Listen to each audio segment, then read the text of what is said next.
Udah dilihat tadi soalnya, kita udah dikerjain kan? Sekarang kita bahas ya. Nanti kalau misalnya bingung bisa ditanyakan, oke? Kita masuk yang pertama.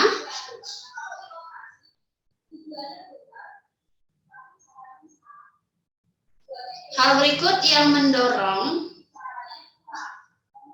pemerintah untuk menerapkan kebijakan fiskal kontraktif. Nah, ini materi tentang kebijakan fiskal, di mana kebijakan fiskal itu kebijakan yang diberlakukan untuk menstabilkan perekonomian dengan cara menjaga nilai pengeluaran pemerintah dan pajaknya gitu. Di mana kebijakan ini terbagi dua, kebijakan ekspansif maupun kebijakan kontraktif. Jadi kalau kapan dipakai kebijakan ekspansif? Kalau terjadi resesi, pertumbuhan ekonomi mau ditingkatkan, kerusuhan ekonomi, lagi deflasi, maka pemerintah pasti akan menggunakan kebijakan fiskal yang sifatnya ekspansif. Nah, namun kalau perekonomian lagi inflasi, maka pakai kebijakan kontraktif, di mana kan inflasi itu harga barang-barang naik, jadi diupayakan supaya harga itu turun, maka pakai kebijakan kontraktif. Nah itu. Nah kemudian bagaimana caranya? Maka pakailah instrumennya, di mana instrumen dari kebijakan fiskal ada pajak, ada subsidi, pengeluaran pemerintah. Jadi kalau kebijakan ekspansif berarti pajaknya diturunkan, subsidi dan pengeluaran pemerintahnya dinaikkan. Sebaliknya, kalau lagi pakai kebijakan kontraktif, maka pajaknya dinaikkan, subsidi serta pengeluaran pemerintahnya diturunkan, gitu ya. Nah, untuk soal nomor satunya, yang ditanya simpel karena hal berikut yang mendorong pemerintah untuk menerapkan kebijakan fiskal kontraktif. Jadi kayak apa yang mendorong pemerintah melakukan kebijakan fiskal kontraktif? Berarti kalau perekonomian lagi inflasi gitu kan, pakai lagi inflasinya lagi tinggi, bisa ditingkatkan inflasi yang berat gitu kan ya, atau bahkan hyperinflasi, maka pakailah kebijakan kontraktif gitu. Jadi jawabannya yang C gitu ya. Lanjut soal nomor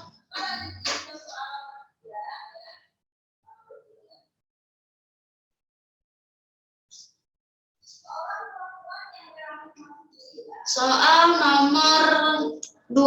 Tadi nomor 1 jawabannya C ya. Sekarang nomor 2. Nah, pendapatan nasional suatu negara yang besar belum berarti bahwa tingkat kesejahteraan masyarakat di negara tersebut juga tinggi. Salah satu indikator yang dapat mengukur tingkat kesejahteraan masyarakat adalah jadi ini langsung aja ke jawabannya, nanti kakak jelasin kenapa itu jawabannya. Jadi indikator yang dapat mengukur tingkat kesejahteraan masyarakat itu adalah pendapatan per kapita, di mana pendapatan per kapita ini pendapatan rata-rata masyarakat suatu negara yang dihitung selama 1 tahun. Nah, di soal dia bilang gini, pendapatan nasional suatu negara yang besar belum berarti bahwa tingkat kesejahteraannya masyarakat itu tinggi. Kenapa gitu? Karena kalau yang dihitung pendapatan nasionalnya, pendapatan nasional itu kan berarti pendapatan yang dihitung warga negara yang memiliki faktor produksi secara formal, gitu kan. Nah, jadi kadang ada sumber dari pendapatan nasional itu bersumber dari hanya beberapa akun tertentu, ada juga yang bahkan dia nggak menyumbangkan pendapatan nasional dia suatu negara gitu kan. Nah, jadi untuk menghitung kesejahteraannya, hitunglah seluruh pendapatan nasional baru dibagi sama jumlah penduduknya gitu. Semakin tinggi pendapatan nasionalnya berarti pendapatan per kapitanya juga semakin tinggi. Tapi kalau jumlah penduduknya semakin tinggi, maka pendapatan per kapitanya malah akan semakin rendah gitu. Makanya kayak negara-negara Indonesia itu kayaknya akan sulit menjadi negara maju. Kenapa? Karena kan penduduknya banyak. Kita negara berapa tuh terbanyak penduduknya di dunia gitu. Jadi kayak karena jumlah penduduknya itu dia tinggi, maka kan nilai pendapatan per kapitanya rendah. Dan untuk salah satu syarat untuk menjadi negara maju dilihat dari sisi ekonominya, yaitu pendapatan per kapita. Kalau masih rendah berarti belum bisa menjadi negara maju. Gitu. Jadi makanya kayak sekarang ini pemerintah selalu bilang, yuk ditekan jumlah penduduknya jangan terlalu banyak gitu. Nah tujuannya sebenarnya agar pendapatan per kapita suatu negara itu bisa lebih tinggi, gitu ya. Jadi kayak nomor nomor 2 jawabannya pendapatan per kapita. Oke, kita lanjut soal nomor 3.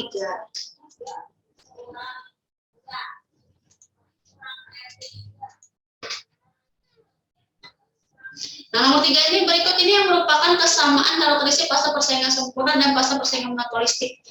Nah, ini kakak jelasin dulu ya si jawabannya, nanti kakak akan jelasin lebih lanjut tentang pasarnya. Jadi pasar karakteristik yang sama yang pertama adalah pastinya semua perusahaan itu atau semua pasar itu akan bertujuan untuk memaksimumkan laba. Berarti yang pertama itu benar.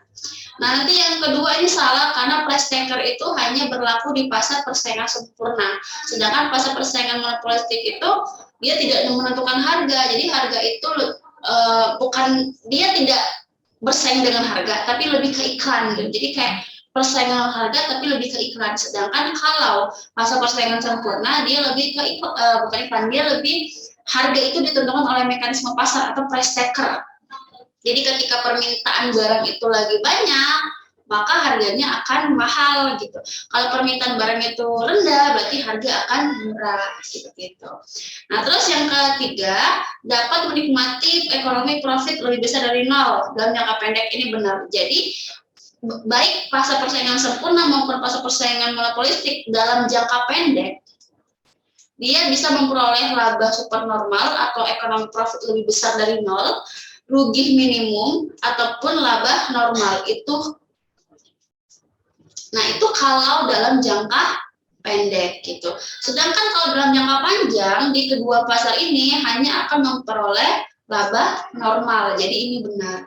Nah, terus kalau tadi yang nomor 2 ini kan berarti di pasar PPS ya, pasar persaingan sempurna, sedangkan di pasar persaingan monopolistiknya itu dia tidak.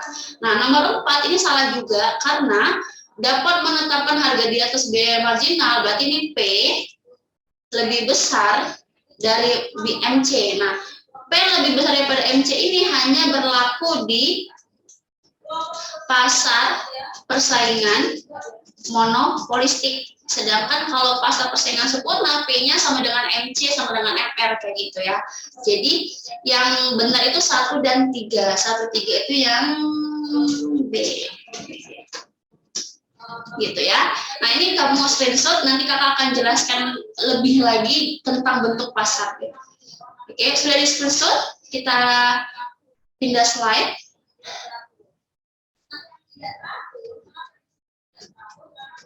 Udah ya, kita pindah slide ya.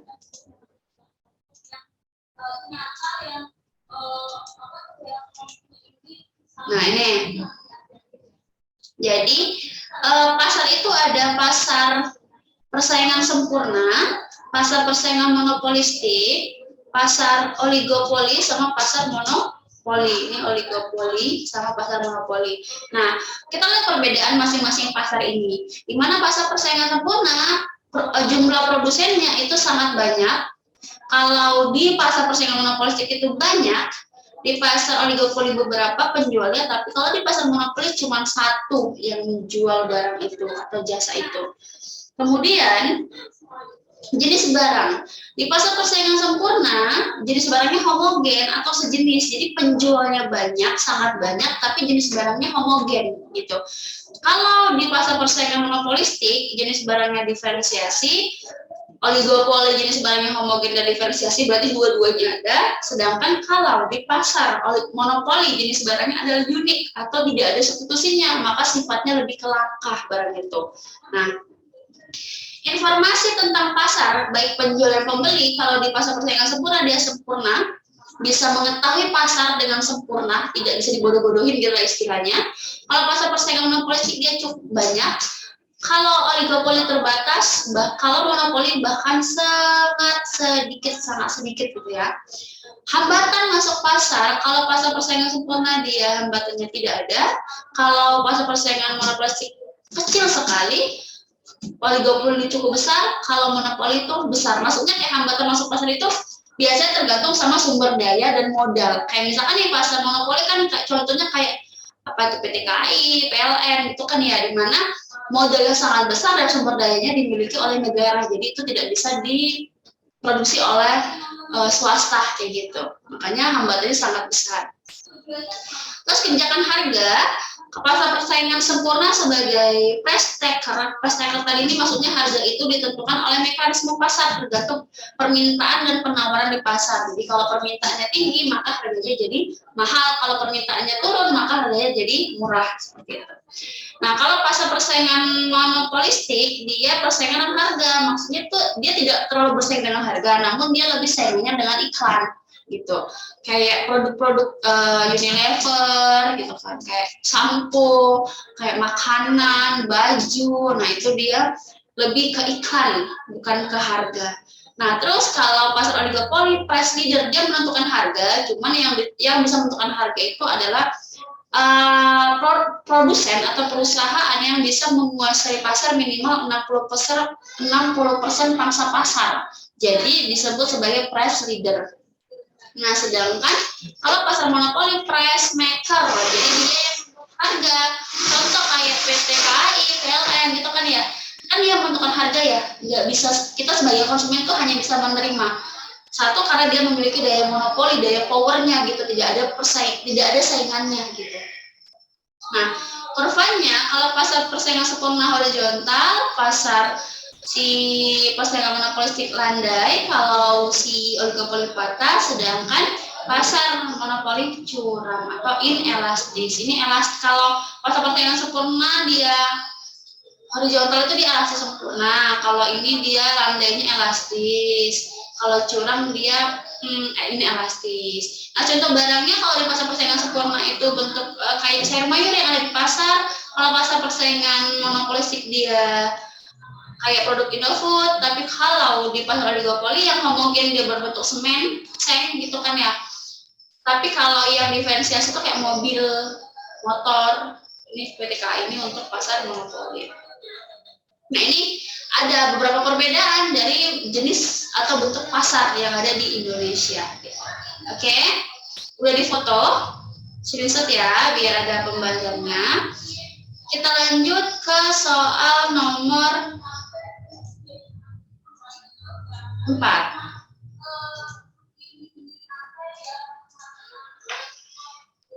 Nomor 4 ini, kemiringan garis anggaran pada teori perilaku konsumen mengukur. Jadi kalau kamu mau lebih jelas lagi, ini kamu bisa cari materi tentang teori perilaku konsumen pendekatan ordinal, di mana pendekatan ordinal ini menghitung tingkat kepuasan konsumen ketika dia mengkonsumsi dua jenis barang dan jasa. Bukan menghitung, membandingkan. Jadi dia lebih membandingkan. Misalkan nih, kamu makan makan mie ayam sama bakso, kamu bandingkan kalau lebih enak nih makan mie ayam daripada bakso gitu. Jadi penilaiannya dengan perbandingan dua jenis barang. Nah, di sini yang dipertanyakan di soal nomor 14 ini adalah garis anggaran. Apa itu garis anggaran atau budget line? Di mana garis anggaran ini adalah garis yang menggambarkan kombinasi konsumsi dua macam barang dengan menggunakan anggaran yang sama. Contoh, kamu beli 2 bakso sama 3 mie ayam dengan anggaran yang kamu miliki misalkan 100.000. Jadi dengan uang 100.000 kamu bisa beli 2 bakso dan 3 mie ayam. Nah, itulah disebut sebagai garis anggaran atau budget line. Nah, kalau kita gambarkan di kurva, ini kan tadi pengertiannya ya. Kalau kita gambarkan di kurva ini, yaitu anggaplah yaitu tadi bakso dan X itu adalah mie ayam. Jadi si yang garis ini namanya budget line atau garis anggaran. Tadi misalkan budget line-nya itu ada 100.000, uang kamu 100.000.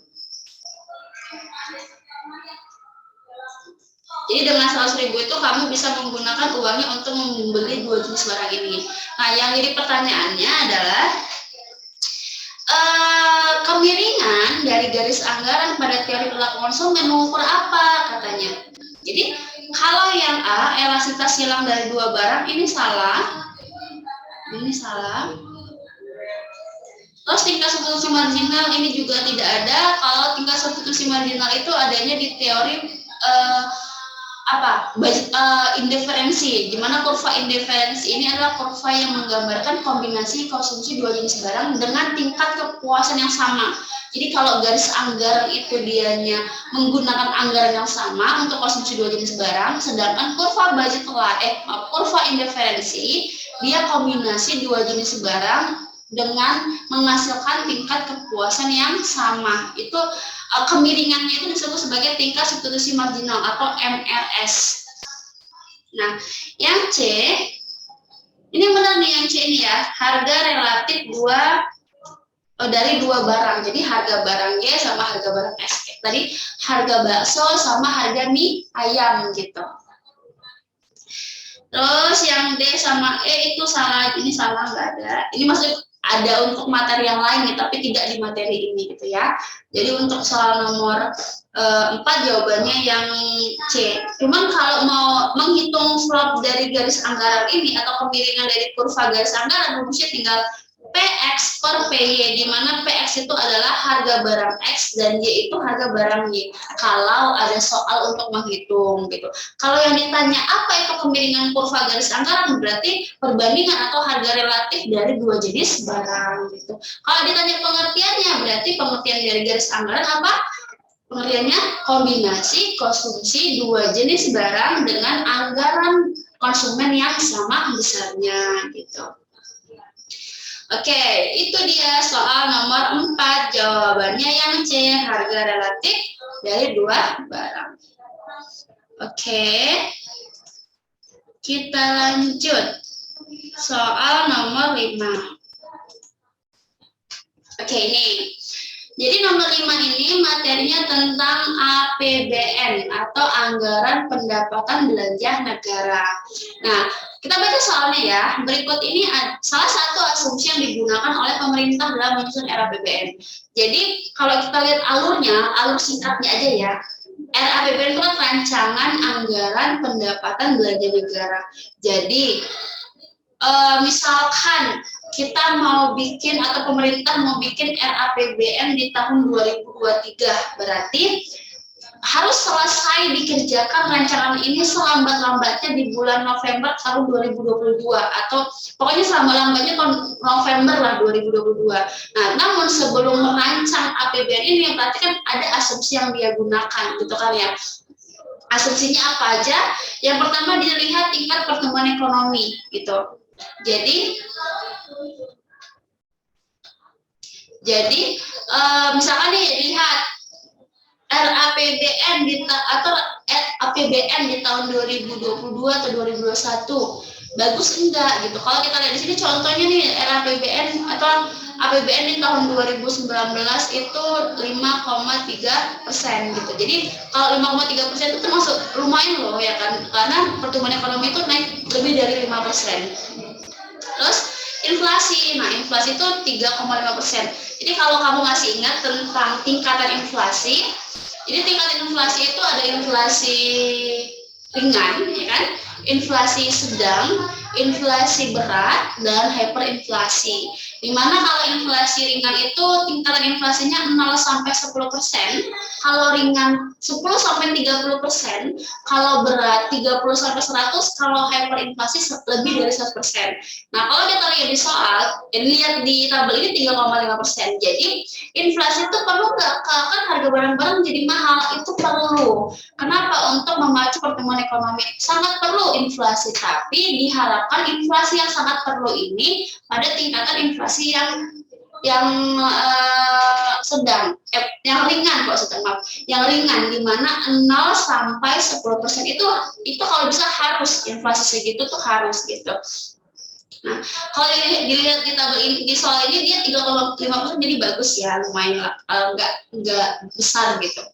Nah, nilai tukar rupiah 15.000 per dolar atau 14.000 per dolar. Suku bunga per 3 bulan, dilihat suku bunganya berapa persen.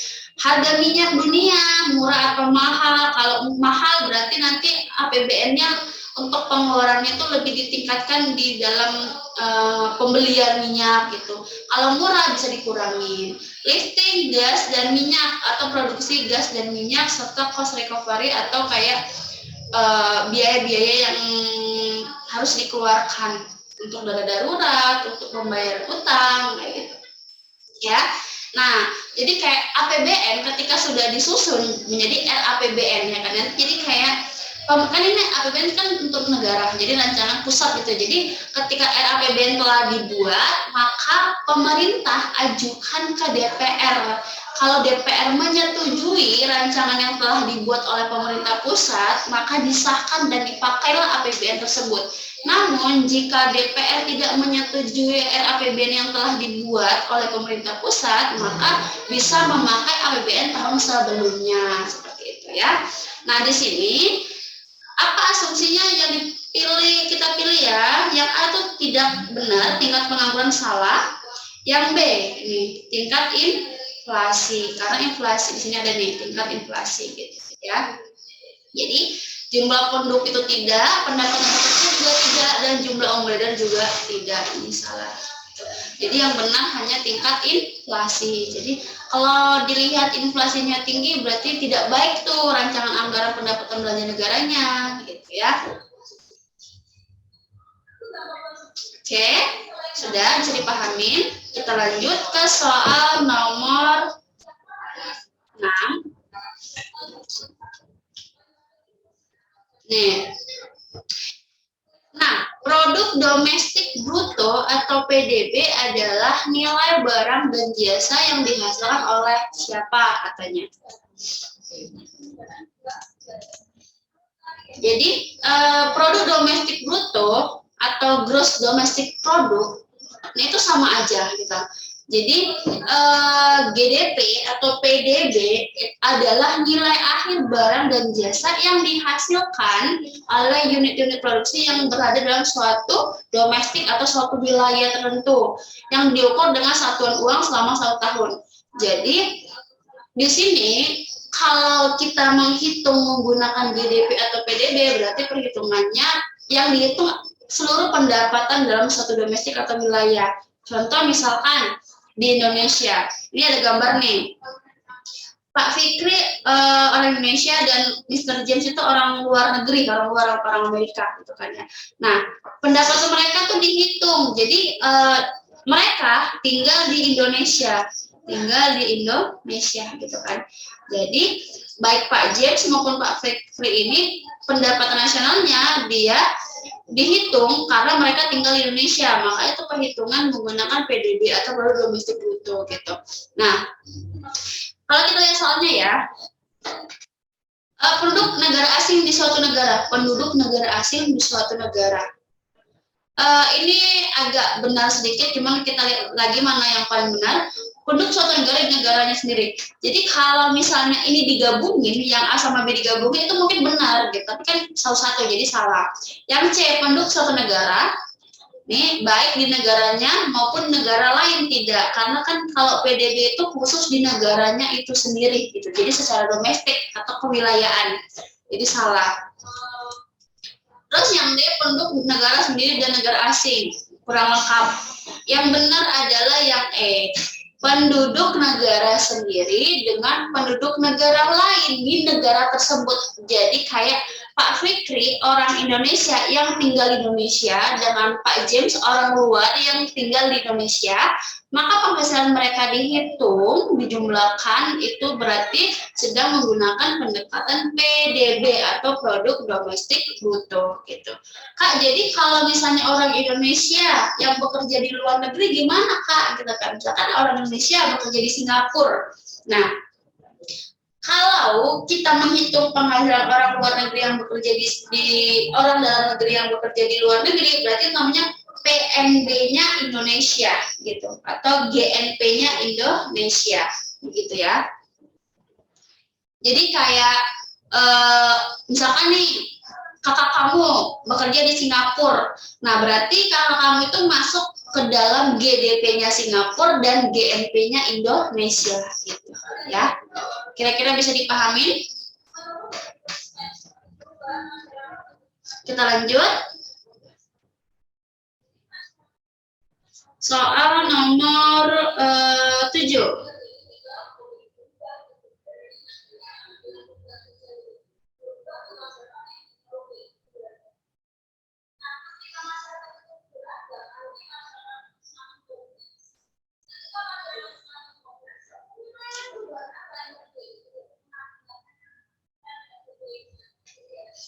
Oke, nomor 7.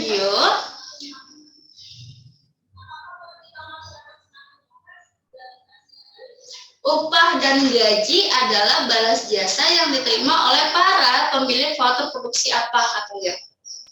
Oke, jadi balas jasa yang diterima oleh pemilik faktor produksi. Jadi faktor produksi itu apa-apa aja, bisa tanah atau sumber daya alam, bisa modal, tenaga kerja maupun kewirausahaan atau skill.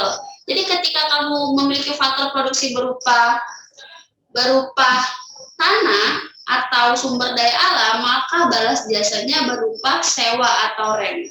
Kalau kamu punya faktor produksi berupa modal, berarti balas jasanya berupa bunga. Tenaga kerja balas jasanya upah, sedangkan wirausaha balas jasanya berupa laba atau profit gitu. Kayak contoh deh, biar lebih gampang. Kamu punya saham, kan biasanya kalau anak-anak zaman sekarang kan yang saham ya, investasi saham gitu kan ya. Nah, kamu punya saham berarti balas jasanya berupa apa coba kira-kira?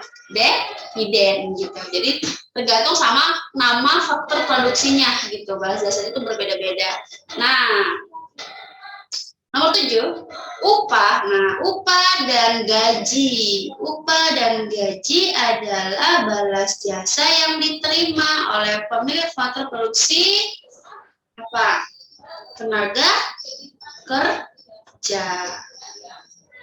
Kalau modal tadi bunga, kalau keterampilan atau skill berarti laba, kalau lahan berarti dia punya balas jasa berupa sewa atau rent. Oke, kira-kira bisa nomor 7?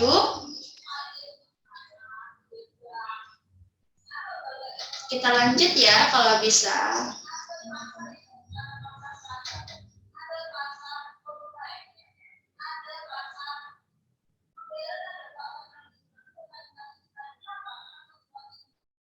Nomor 8.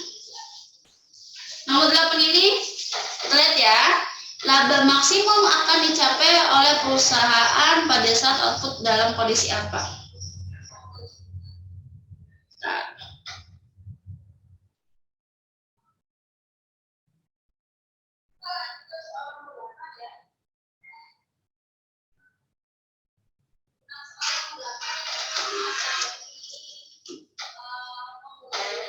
Jadi ini kakak bikin, ini kayak kurvanya nggak kelihatan deh. Jadi ini ada kurva MC-nya dan kurva MR-nya ini. Kurva MR nih. Terus kurva MC-nya itu, dan ini ada kakak bikin warnanya sama. Jadi nggak takut nggak kelihatan, agak miring ini ya. Ini. Oke, jadi gini.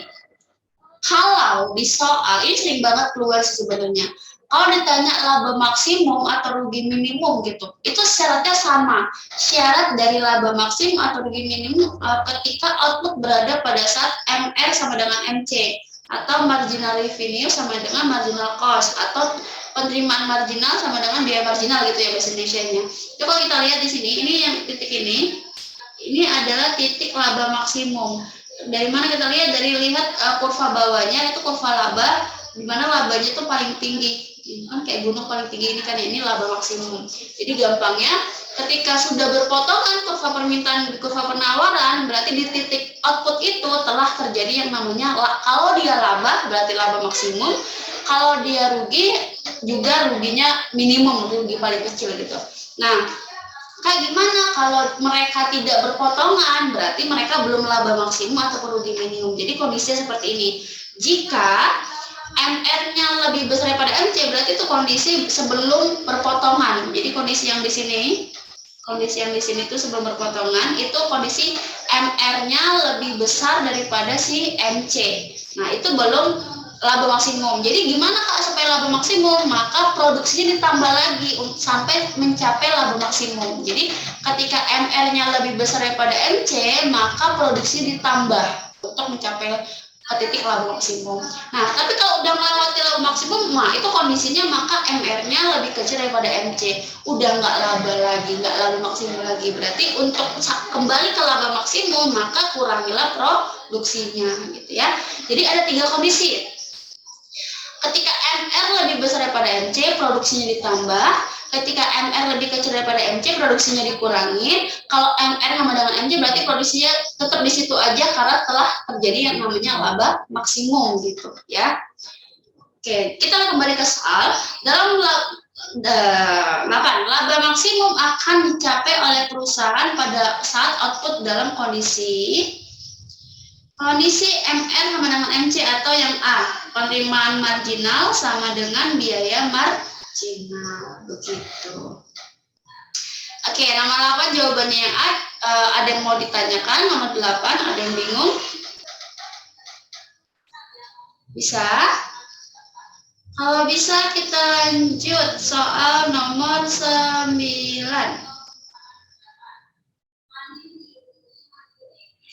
Oke. Nomor 9 itu sebenarnya tentang elastisitas harga, di mana elastisitas harga itu adalah kepekaan terhadap perubahan harga barang. Jadi ketika harga barangnya berubah, kepekaan kita bagaimana terhadap permintaan barang itu. Misalkan nih, ketika barang itu naik harganya, maka permintaan kita naik atau turunnya banyak atau sedikit gitu, peka atau tidak. Nah, itu namanya elastisitas harga. Nah, di mana elastisitas harga itu ada 5 jenisnya. Yang pertama sifatnya elastis, inelastis, elastis uniter, sempurna, sama inelastis sempurna. Nah, yang perlu dibaca tuh yang ini. Yang maksudnya yang perlu dipahamin, ini semua sih sebenarnya ya. Jadi kalau elastis berarti koefisiennya lebih besar dari 1, kalau inelastis lebih kecil dari 1, kalau elastis uniter sama dengan 1, elastis sempurna I-nya nanti tidak terhingga, sedangkan inelastis sempurna sama dengan 0. Nah, kalau membaca keterangannya itu seperti ini.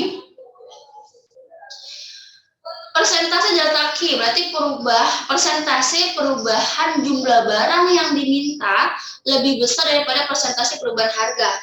Itu contohnya barang mewah. Jadi untuk barang mewah, ketika harganya berubah sedikit aja, maka permintaannya berubahnya banyak. Misalnya nih, harga barang mewahnya lagi turun, maka permintaannya akan naiknya banyak. Nah, itu berarti dia sangat peka terhadap perubahan harga. Gitu. Itu namanya elastis. Terus yang inelastis, dia contoh barangnya kebutuhan pokok. Nah, jadi persentase perubahan jumlah barang yang diminta lebih kecil daripada persentase perubahan harga. Misalkan, ketika harga, contoh ya, misalkan kayak sekarang ini, minyak itu kan kebutuhan pokok ya. Kalau ibu-ibu itu biasanya masak itu wajib pakai minyak, jadi mau nggak mau dibeli. Namun, ketika harga minyak lagi tinggi, maka permintaannya akan turun kan, tapi turunnya itu nggak lebih besar dari harga, karena dia kebutuhan pokok mau nggak mau dibeli, jadi tidak terlalu peka terhadap perubahan harga gitu. Baru elastisitas uniter ini perubahannya sama, jadi kayak ketika harganya berubah 5, permintaan misalkan harganya naik 5, berarti permintaannya turunnya 5 gitu, jadi sama rata gitu. Nah, elastis sempurna perubahan P-nya itu 0, jadi tidak ada perubahan harga, artinya mau berapapun permintaannya meningkat, mau menurun, mau banyak, mau sedikit, harganya tetap. Jadi perubahan jumlah barang yang diminta tidak akan mempengaruhi perubahan harga gitu. Nah, sedangkan kalau inelastis sempurna, perubahan harga mau naik turun itu tidak akan mempengaruhi perubahan jumlah barang yang diminta. Berarti dia kayak jumlah barang yang dimintanya itu tetap sama kayak gitu, atau bahkan tidak berubah gitu. Nah, kita lihat ya di sini. Jika perubahan harga sama sekali, jadi harganya jadi perubahan harga sama sekali tidak mempengaruhi perubahan jumlah barang yang diminta, maka jenis barangnya itu apa? Jenis barangnya barang yang inelastis sempurna, di mana perubahan harganya sama dengan 0 ketika harganya berubah. Jadi walaupun harganya berubah, mau naik, mau tinggi, mau bahkan harganya murah kayak gitu, permintaannya tidak berubah, tetap gitu. Contohnya apa Kak? Kalau bisa seperti itu, contohnya kayak garam. Misalkan nih, harga garam lagi mahal, atau harga garam gak usah mahal deh, harga garam lagi murah banget. Terus orang tua kita langsung beli banyak, itu enggak, karena garam itu kapasitas pembelian itu sama, konsumsi si garam itu tetap sama gitu loh. Jadi walaupun harga garamnya berubah, maka permintaan garam itu akan tetap sama gitu. Nah, itu contoh barangnya adalah barang inelastis sempurna. Jadi pertanyaan, barang inelastis sempurna, jenis yang inelastis sempurna, bentuk kurvanya seperti apa? Bentuk kurvanya adalah vertikal. Nanti kakak tampilkan gambarnya ya, tapi ini kakak jelasin dulu aja biar sekalian. Ini vertikal ya. Sudah di screenshot. Kita tampilkan lagi yang bentuk kurva tadi kan inelastis, maaf malah ke close, maaf. Nah, bentuk kurvanya itu tadi apa? Kalau yang elastis dia berbentuk landai, kalau inelastis berbentuk curam, kalau elastis sempurna dia elastis sempurna. Kalau uniter dia miring tapi dengan sudut 45 derajat. Jadi kalau elastis sudutnya itu lebih dari 45 derajat, inelastis sudutnya kurang dari 45 derajat, sedangkan elastis uniter dia sudutnya sama, yaitu 45 derajat, gitu, besarnya sama. Nah, elastis sempurna bentuk kurvanya horizontal, sedangkan inelastis sempurna bentuk kurvanya vertikal. Jadi kan jawabannya inelastis sempurna ya, karena berapapun ini kalau baca itu kayak gini. Harganya itu bisa di titik ini, bisa di titik ini, bisa sampai murah banget, tapi yang diminta tetap hanya di sini aja. Itu maksudnya bentuk kurvanya kenapa dia dibilang vertikal, karena berapapun harganya mau dia naik turun sampai naik banget, yang diminta tetap bentuk kurvanya vertikal atau disebut sebagai inelastis sempurna gitu ya. Tadi jawabannya yang inelastis sempurna atau vertikal. Oke, sudah bisa. Kita lanjut nomor terakhir. Ada yang mau ditanyakan sebelum melanjutkan nomor terakhir?